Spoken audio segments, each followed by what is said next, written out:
I want to know, how do I get through? Why do I want to go forward? How do I go on in life?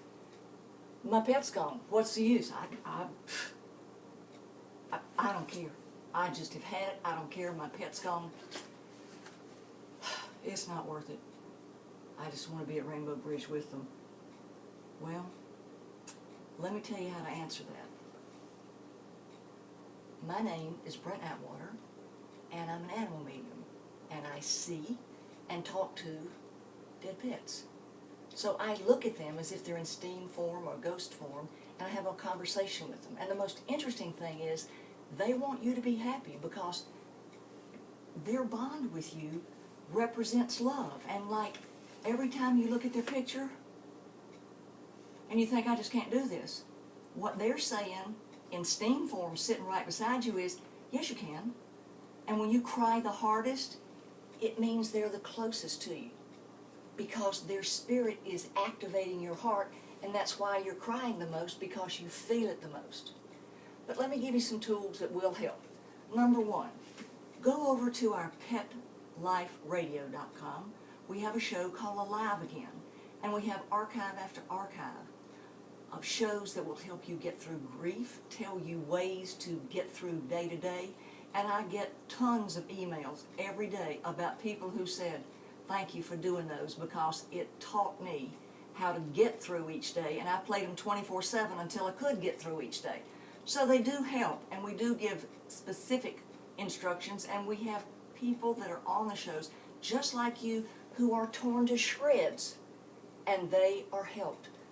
So we hope it'll help you too. Now, for those of you who don't know, I lost my fiance 17 years ago, and let me tell you, to this very day, I still cry, and there's nothing wrong with that, because they're a compartment in your heart, and they're never going to go away. They're part of your heart. So don't think that crying is all together bad. It's not. It's okay. And you will always cry. Somebody says, well, you'll be well and you'll be fine and you'll never think of it again. Wrong.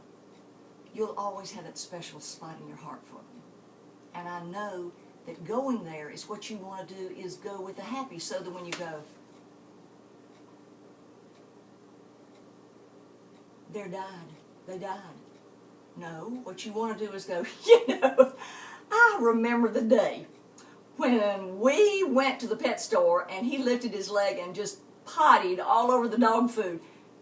That's what you want to remember, and you want to replace all those horrific thoughts and dead thoughts with positive, happy thoughts. So every time you have a negative thought, replace it with a happy thought. Now, that's hard at first, but the more you do it, then you're celebrating their life. The second thing, if you can do it, now it only took me 7 years to do this after Mike died, but hey, after a while you get it. Think of them as living energy, because all that died was the fursuit.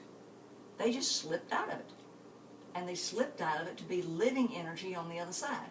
Now, if you'd like to talk to people who are in your same situation, come over to my Facebook group. We have a global group that's huge, and we all hold each other's heart up and support each other through this horrific journey that we're all dealing with in the loss of our pet. We also have a professional bereavement counselor over there that can help you through the really rough times, and she's really good. We have a pet loss blog. Hey, that's a good thing. Lots of articles that will help you look up the phenomenon of things we're talking about. And even if you join the group, you don't have to participate.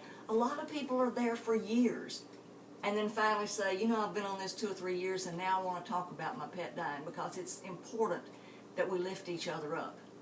And if you're watching this, our Pet Loss TV, we've got lots of archives.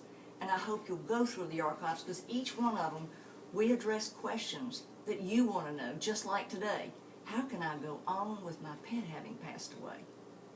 Well, we also have a book called Pet Loss, Afterlife, and Animal Life After Death, and that teaches you about the cycle of death.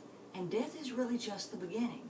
And for those of you who believe in never-ending love, they have to slip out of the fursuit to be able to come back in the new suit. And we talk about that too. And over in our group, you go, well, I don't believe in reincarnation. Our group is a buffet of topics. It's like a buffet of anything you want to talk about that concerns pet loss or afterlife or transition. That's what we discuss, and we all learn, and we all share, and we go forward. Because sitting in the corner of your kitchen thinking you just do not want to go forward, and you've got Fluffy's toys, and you've got Fluffy's picture, and you've got your best box of Kleenex that you'd also run out of, that's not what Fluffy would want you to do, because they're alive and well. And as soon as you can start thinking the happy thoughts, you'll start getting signs from heaven. And you'll start getting signs that they're there with you. And we have videos that teach you how to touch them on the other side, or how to talk to them on the side. You don't need to go to professional animal communicators. That's an added gift. That's added information. But you can do this yourself, and we've got videos showing you how to do this. And you're saying, well, I don't have that gift. You have your heart. You know this in your heart. Your pet was part of your heart. And that's what's important. That's how you'll hear them, in your heart, and that's pure information. So join us. Send us your question. Go down. You can send me your questions via my website, Twitter, Instagram, Pinterest, or you can send me your question in your group. But we'd like to help you make it through the day and know what to do after your pet's died so that you can make it through tomorrow. So we have all these tools. Just reach out and grab hold to them, and we'll help you through, because nobody should be alone after you've had the death of someone or something you've loved. And in my family, pets are family. Thanks for joining us. I hope we've given you the tools to make it through and to get through. And if you need bereavement counseling, come on over to our group and talk to Frankie, and she'll help you, as will the other 50,000 members from all over the world, get you through this. Because your pet, to honor your pet wants you to be joyous and happy and share the love that you had. Because you didn't have grief with your pet. You didn't have pain with your pet. Your pet exemplifies unconditional love, the very best kind. And that's what they want you to share, to honor them. Because basically, as long as you're sitting around crying, I know grief is inevitable, it's real, it's there. But there comes a time when you got to shift to think about the joy, to honor them. What you're honoring when you're crying is your loss, and you're focusing on your loss. But when you focus on the happy thoughts and their love and the positives they gave you, that's moving forward. That's taking their energy and let it be alive and well and forever in your heart. So you're never alone, and they're always with you, and it's never-ending love. Try to take those thoughts when you just think you're not going to make it, and match it with a thought that's joyous and loving, like, you know, I sure did love the way their little butt wiggled across the floor. It was the cutest thing, the way their little butt wiggled across the floor. Because that is what will let you know their living energy. Thanks for listening today. Send us your questions. We hope we've helped.